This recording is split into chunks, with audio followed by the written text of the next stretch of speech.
Okay, so Alex made the claim that the European model failed in the trial phase only, and that it will correct itself. Now, the problem with this claim is that many sources have indicated that cap-and-trade relies, a fundamental flaw with the cap-and-trade bill is that it relies on a growing economy to function and even attempt to meet its goals.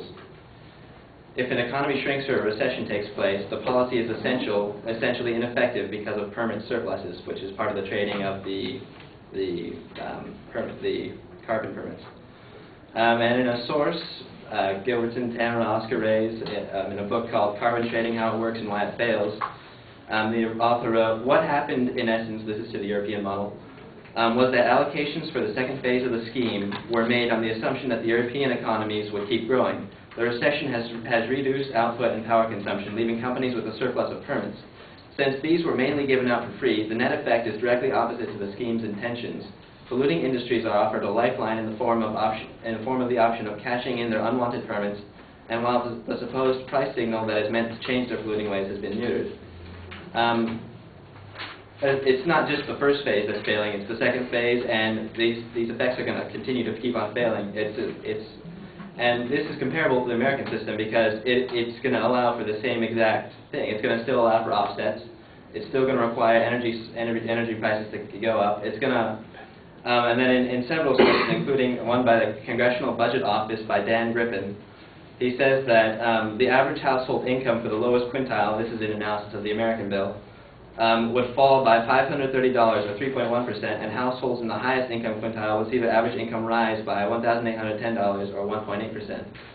So the costs going on to the lower working class would, in effect, cripple the economy, again, resubstantiating that claim, that because the lower class would have to pay more for energy and more, and about, this is an estimate, again, by the Congressional Budget Office, that 500,000 Californians lose their jobs by the year 2020.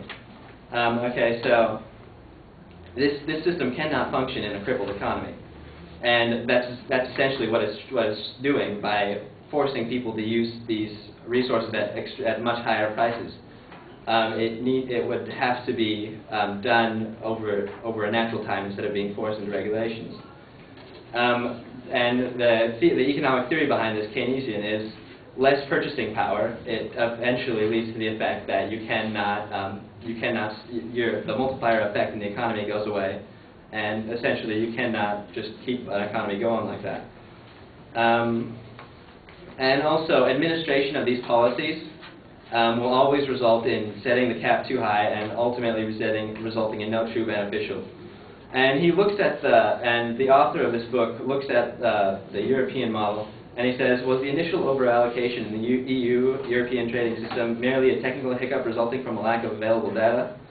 A comparison with other emissions trading schemes casts serious doubt on this view, with the experience of the United States Acid Rain Program, the Los Angeles Regional Clean Air Market, the Chicago Emissions Reduction Market System, and the Regional Greenhouse Gas Initiative, all showing a similar level of generosity to polluters at the outset. So, in essence, you cannot fully administer this, and contrary to their claim that you can, and that you can monitor the carbon emissions to match a system, an ideal system. That's just not possible, not feasible.